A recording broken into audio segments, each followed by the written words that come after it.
லக்ஷ்மி. சக்தி, என்னடா இது? பாருடா, ராத்திரி இவ்வளவு நேரம் ஆச்சு, இன்னும் அவளை காணும்டா. இவளையும் காணோன?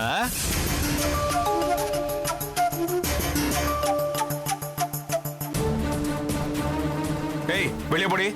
பரவாயில்லடி, நான் வீட்டை விட்டு போறேன். ஐயோ, பேசுறீங்களா? காரணம் அந்த பூவிதான். அவன் மட்டும் இப்ப உயிரோட இருந்தா நான் மறுபடியும் அவனை கொண்டு போட்டிருப்பேன். லக்ஷ்மி அக்கா எந்த தப்புமே செய்யாம ஏன் பழிய சுமந்துட்டு இருக்காங்க? அவங்கள பார்த்து என்னெல்லாம் கேள்வி கேட்டீங்க, என்னெல்லாம் பேசிட்டீங்க. நான் தெரியாம பண்ண கொலையிலேருந்து என்ன காப்பாத்துதா அக்கா இத்தனையும் பொறுத்துட்டு இருந்தாங்க. அக்கா எந்த தப்பும் பண்ணல. தயவு செஞ்சு அவங்கள நம்புங்க. அவங்க எந்த தப்பும் பண்ணல. உன் வாழ்க்கையை காப்பாத்த தாண்டி இத்தனை கஷ்டத்தை பொறுத்துட்டு இருந்த. அது போய் இப்படி உடைச்சிட்டி. இனிமே நான் உன்னை எப்படி காப்பாத்த போறேன்னு தெரியல. இல்ல, என்ன விடுக்கா, நீ உன் வாழ்க்கைய பாரு. நான் எதுக்குமே லாய்க்கு இல்லாதவ, எதுக்குமே லாய்க்கு இல்லாதவ. நான் இங்க இருக்கிறதும் ஜெயில இருக்கிறதும் ஒண்ணுதான். அடி பாவீங்களா, இவ்வளவு பெரிய சுமைய நீங்க 2 பேரும் எப்படி சுமந்துகிட்டு இருக்கீங்க?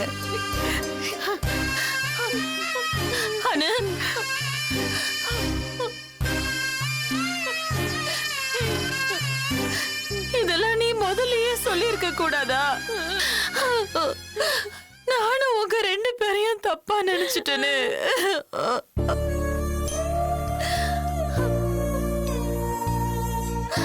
கற்புக்காக போராடின உங்க கற்ப நான் பெத்த பிள்ளைங்களே சந்தேகப்பட்டாங்களே.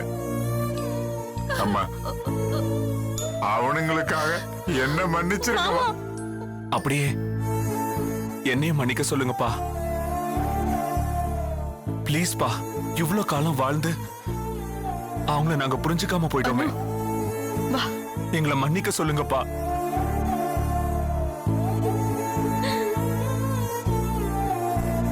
அப்பா, என்னையும் மன்னிக்க சொல்லுங்கப்பா. ஒன்னா பிறந்த நாங்க கூட இப்படி ஒருத்தருக்காக ஒருத்தர் வாழ்ந்தது இல்லப்பா. அப்பா, இவ்வளவு நாளா இவங்க 2 பேரும் தன்னையே வருத்திக்கிட்டு இப்படி வாழ்ந்திருக்காங்களே. நாங்க ரொம்ப பெரிய தப்பு பண்ணிட்டோம்ப்பா. எப்படிப்பா அவங்க முகத்துல முழிக்கிறது?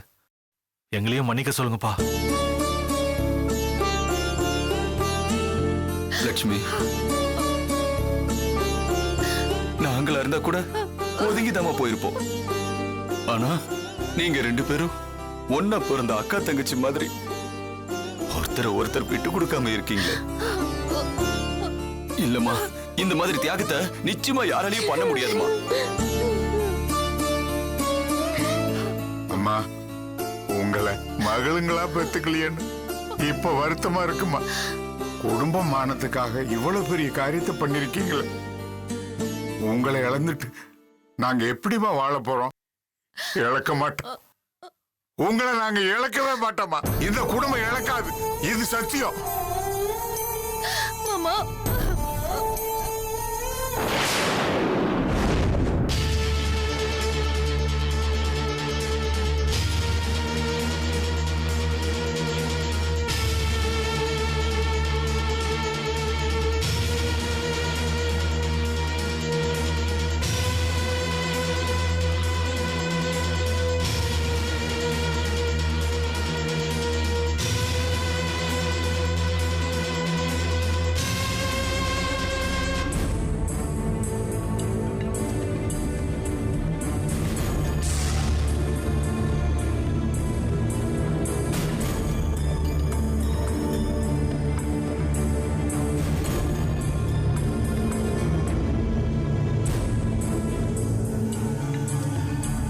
May I come in, sir? Yes. Sir, பெயிண்டிங்ல இருந்த பிளட் ரிப்போர்ட் வந்திருக்கு சார்.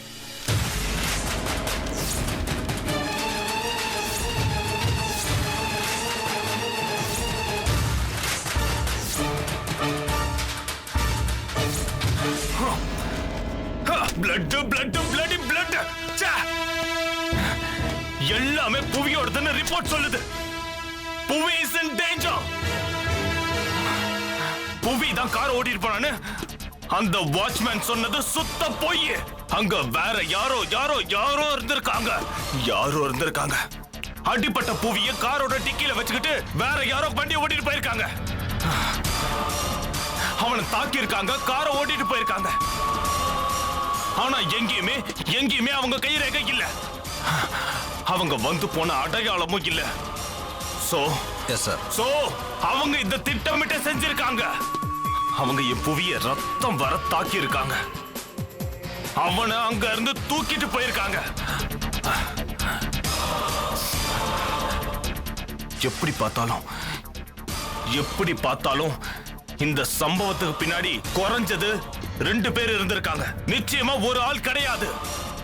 புவிய எதுக்காக தூக்கிட்டு போனாங்க, தூக்கிட்டு போய் என்ன பண்ணாங்க, எதுவுமே தெரியல.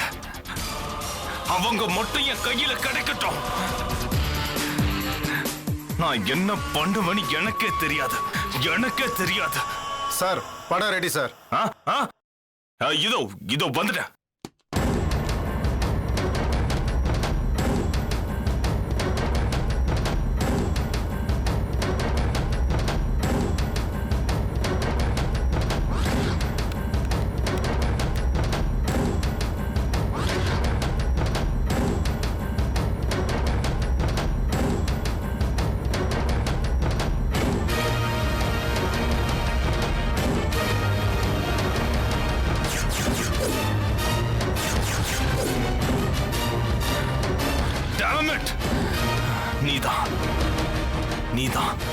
நீதான் எனக்கு தெரியும். ஆனா என்கிட்ட ஆதாரம் இல்லன்னு என்கிட்ட ஆட்டம் காமிச்சிங்கல்ல. இப்ப ஆதாரம் மாட்டி இருக்கு. இனிமே உங்க ஆட்டம் இதோட முடிய போகுது.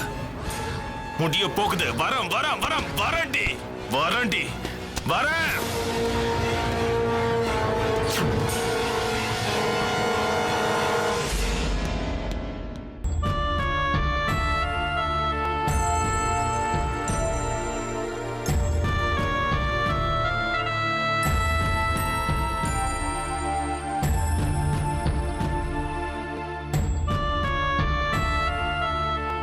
நீங்க எல்லாருமே நான் சொல்றது கொஞ்சம் கேளுங்க. நம்ம குடும்பத்தோட மான மரியாதை காப்பாத்தணும்னா நம்ம தன்னம்பிக்கையோட இருக்கணும். இந்த சூழ்நிலையில தான் நம்ம ஒன்னா யோசிக்கணும், ஒன்னா முடிவெடுக்கணும். இல்லனா போலீஸ் என்னையும் அனுமதி பிடிச்சிருவாங்க. நீ சொல்றது எனக்கு புரியலம்மா. என்ன சொல்ல வர? அத்தை, போலீஸ் கிட்ட எங்களை பிடிக்கிறதுக்கு சரியான ஆதாரம் எதுவுமே இல்ல. அந்த ஆதாரத்தை நம்ம கிட்ட இருந்து வாங்குறதுக்கு அவங்க கண்டிப்பா முயற்சி பண்ணுவாங்க. அதுக்காக நம்ம எல்லாரையும் விசாரிப்பாங்க, அடிப்பாங்க, கொடுமைப்படுத்துவாங்க. இன்னும் ஏன் அதுல நம்ம உண்மையை சொல்ல வேண்டிய சூழ்நிலை வரலாம். அது எப்படிமா நாங்க சொல்லுவோம்? நாங்க செத்தாலும் சாவமே தவிர அணு கொலை பண்ண உண்மையை மட்டும் நாங்க சொல்லவே மாட்டோமா?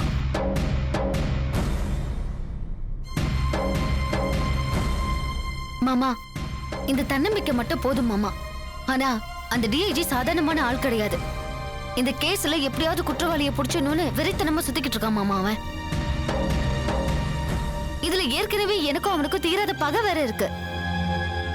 பத்தாததுக்கு அந்த புவி அவனோட அக்கா பையன் வேற. அவன் இந்த கேஸ லேசாலாம் விட மாட்டான் மாமா. கண்டிப்பா இதுல நம்ம உஷாரா தான் இருக்கணும்.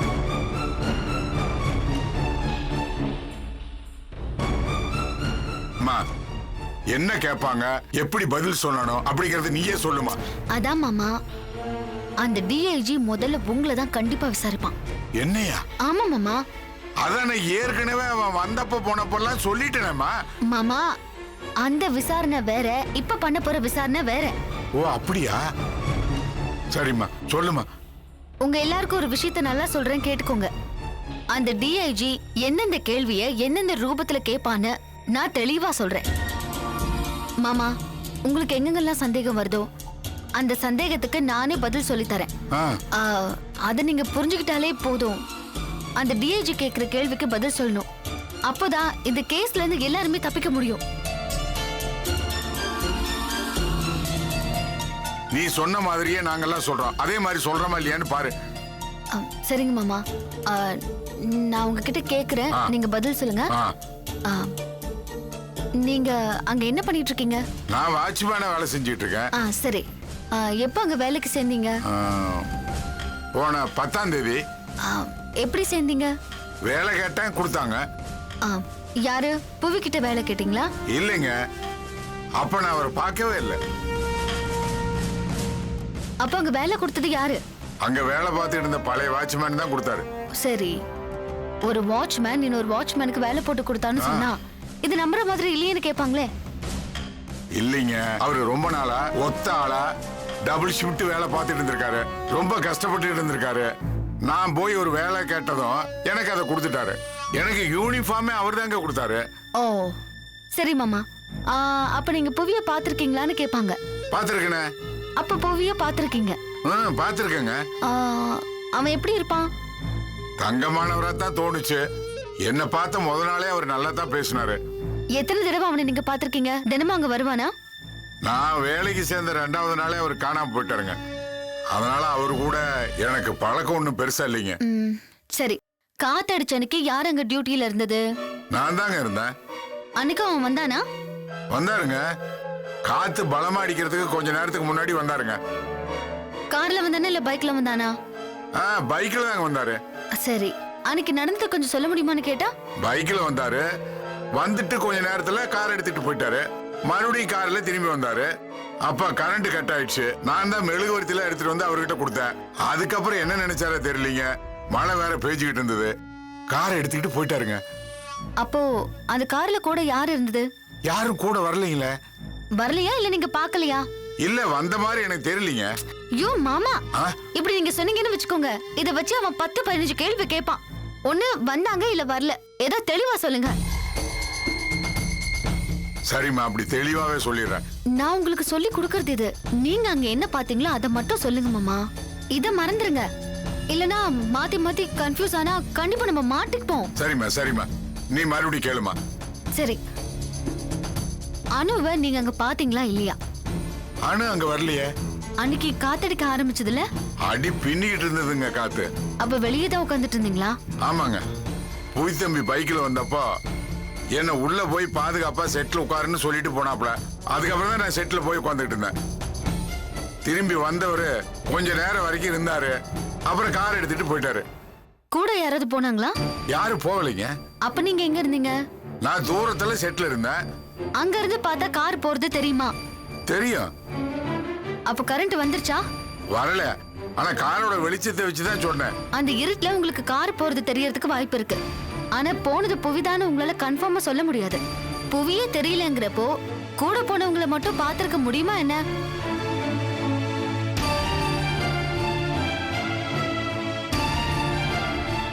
இதுக்கு நான் என்ன மாதிரி பதில் சொன்னா தப்பிக்க முடியும்னு நீ சொல்லு லட்சுமி.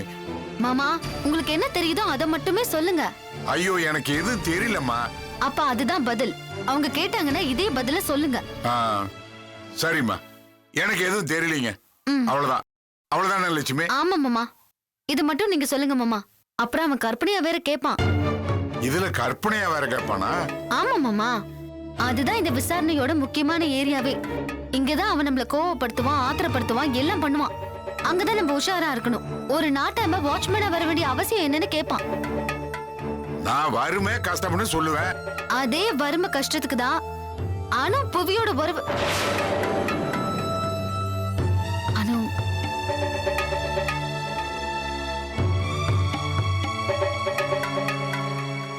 பரவாயில்லக்கா, சொல்லுங்க. இல்லடி, விசாரணைக்காக தான். சொல்லுங்க. அனு புவியோட உறவு வச்சிருந்தாளான்னு கேட்பான். மொத்தமா சுருட்டுறதுக்கு அவனை போட்டு தள்ளிட்டா, இல்லனா இவங்க உறவு வச்சிருந்தத வீடியோவை எடுத்து வச்சு பிளாக்மெயில் பண்ணிருப்பான். அதுல இருந்து தப்பிக்கிறதுக்காக அனு கொண்டுட்டான்னு சொல்லுவான். என்னம்மா இப்படி எல்லாம் சொல்ற? மாமா, இத நான் கேட்கல மாமா, டிஐஜி கண்டிப்பா கேட்பான். அப்படி கேட்டா உங்க மனசார நீங்க என்ன சொல்வீங்களோ அதை சொல்லுங்க. எங்களோட வறுமைக்காக இன்னொருத்தங்கிட்ட போய் உதவி கேட்கறதுக்கு எங்களுக்கு பிடிக்காதப்போ இந்த மாதிரி கேவலமான வேலையெல்லாம் நாங்க செய்ய மாட்டோம். அதுக்கு பதிலா ஒரு முளை கைத்துல நாங்க தொங்குவோம்னு சொல்லுவோம்.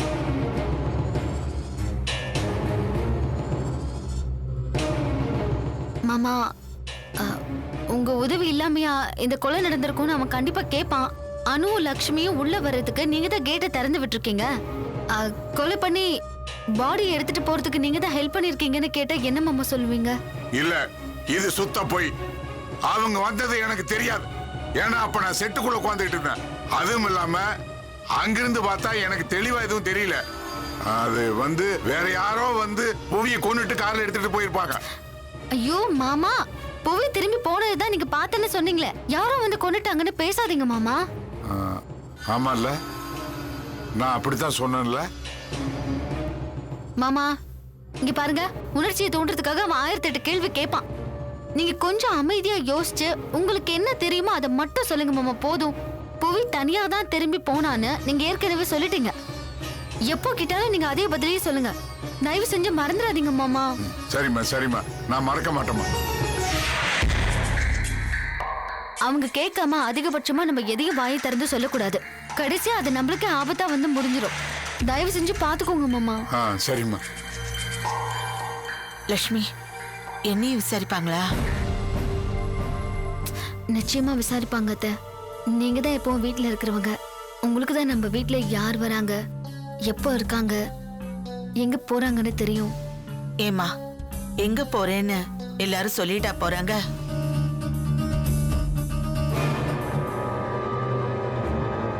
இல்ல அத்தை, சொன்னதை மட்டும் கணக்குல எடுத்துக்கோங்க. சொல்லாத விட்டுருங்க அத்தை. சரி, என்கிட்ட என்ன கேட்க போற? காத்தடிச்ச அன்னைக்கு வீட்டுல யாரெல்லாம் இருந்தாங்கன்னு கேட்பாங்க. நானு, தங்கவேலு, குழந்தைங்கள்லாம் இருந்தோம். சரி, அப்போ மத்தவங்க எல்லாம்? எங்க வீட்டுக்காரரு வாட்ச்மேன் வேலைக்கு போயிடுவாரு. சக்தி அவன் ஆபீஸ்க்கு போயிடுவான். வெற்றி வழக்கம் போல சவாரிக்கு போயிட்டான். அப்போ உங்க மருமகள் எல்லாம் எங்க போனாங்கன்னு கேட்டா? தேனு சமையல் வேலைக்கு போயிடுவா. காத்தடிக்க ஆரம்பிச்ச கொஞ்ச நேரத்துல அவளை அவங்க முதலாளி அம்மாவோட டிரைவர் கார்ல கொண்டு வந்து விட்டுட்டு போனாரு. அப்போ அனுவும் லக்ஷ்மியும்? அனு ஆபீஸ்க்கு போயிருந்தா. லக்ஷ்மி ஏதோ சாயந்தரம் பார்ட்டி இருக்குன்னு கிளம்பி போனா. எத்தனை மணி இருக்குன்னு கேட்டாங்கன்னா? காத்தடிக்க ஆரம்பிக்கிறதுக்கு முன்னாடி ஒரு அரை மணி நேரம் இருக்கும். எல்லாரும் எப்போ திரும்ப வீட்டுக்கு வந்தாங்கன்னு கேட்பாங்க. வெற்றி ஒரு 10 மணி வாக்குல வந்தான். சக்தி 9 மணிக்கே வந்துட்டான். அப்ப அனு வரலையா? அனு லட்சுமியோட ஏதோ பார்ட்டிக்கு போயிட்டான்னு சக்தி சொன்னா. உங்க வீட்டுக்காரர் எப்போ வந்தாரு? அவரு ராத்திரி ஒரு 12 மணி வாக்குல வந்துட்டாரு. லக்ஷ்மியும் அனுவும்? என் வீட்டுக்காரர் வர்றதுக்கு கொஞ்ச நேரத்துக்கு முன்னாடி தான் வந்தாங்க. அப்ப நீங்க பாத்தீங்களா? பார்த்தேன். ஏன் இத்தனை மணிக்கு வரீங்கன்னு நீங்க அவங்க கிட்ட கேட்கலையா? அவங்க பார்ட்டிக்கு போயிட்டு காத்துல மாட்டிக்கிட்டு ரொம்ப களைப்பா வந்தாங்க. அதான் எனக்கு அவங்கள ஒன்னும் கேட்க தோணல. அவங்க போய் படுத்துட்டாங்க. ஆமா, புவிய பத்தி உங்களுக்கு ஏதாவது தெரியுமா? எனக்கு எதுவும் தெரியாதுங்க.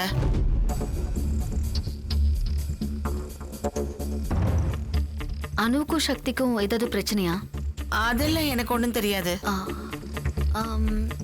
ஏன் சக்திக்கு நைட் ஷிஃப்ட் மாத்தினாங்க? அத பத்தி எனக்கு எதுவும் தெரியாதுங்க. ஆள் இல்ல, அதனால 2 பேரும் வேற வேற டியூட்டிக்கு மாத்திக்கிட்டு போறாங்க. சரி, இவ்வளவுதான். உங்களுக்கு என்ன தெரியுமோ அதை மட்டும் சொல்லுங்க அத்தை. சரியா?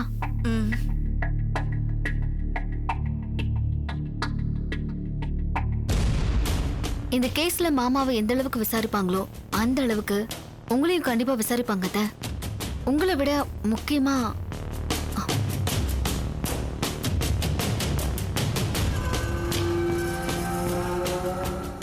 அக்கா, உங்களையும் கண்டிப்பா விசாரிப்பாங்கக்கா. என்னையுமா? லக்ஷ்மி, நான் தான் உங்க வீட்டுல வேலை செய்யறேனே. அதுதான்க்கா பிரச்சனையே. மாமா எப்படியோ அதே மாதிரிதான் நீங்களும். லக்ஷ்மி, என்கிட்ட அவங்க அன்பா தானே பழகுறாங்க. அக்கா, ஆனா நீங்க இந்த வீட்டை சேர்ந்தவங்களாச்சே. ஓ, அப்படியும் பாப்பாங்களா? சரிம்மா, என்ன கேட்பாங்கன்னு நீயே சொல்லு. புவி வீட்டுல நீங்க எப்ப வேலைக்கு சேர்ந்தீங்கன்னு கேட்பாங்க. போன மாசம் 5ஆம் தேதி வேலைக்கு சேர்ந்தேன். சரி, அதாவது கெஸ்ட் ஹவுஸ்ல உங்க மாமனார் வேலைக்கு சேர்ந்ததுக்கு ஒரு 5 நாளைக்கு முன்னாடி இருக்கலாங்க. அது எப்படிங்க திட்டம் போட்டு 5 நாளைக்கு முன்னாடி வேலைக்கு போனீங்கன்னு கேட்பாங்க. ஐயோ, அவரு அவர் கெஸ்ட் ஹவுஸ்ல தான் வேலை செய்யறாருன்னு புவி காணாம போன அடுத்த நாள் தான் எனக்கு தெரிஞ்சது. திட்டம் போடாமலா நீங்க 2 பேரும் கெஸ்ட் ஹவுஸ்ல ஒருத்தரும் இந்த வீட்ல ஒருத்தரும் வேலைக்கு சேர்ந்தீங்களான்னு கேட்பாங்கக்கா. அதுவும் இல்லாம நீங்க 2 பேருமே நீங்க செய்யற வேலைக்கு புதுசு. வேஷம்னு கூட சொல்லுவாங்க. அவர் வாட்ச்மேன் வேஷம், நீங்க சமையல்கார வேஷம்னு. ஐயோ, நான் தான் சொல்றேனே, அவர் அங்க வேலைக்கு சேர்ந்தது எனக்கு தெரியாது. என்ன சொல்ல போனா நான் எங்க வேலை செய்யறேனே எங்க வீட்டுக்கு புவி காணாம போனதுக்கு அப்புறம் தான் தெரியும்னு சொல்றேன்.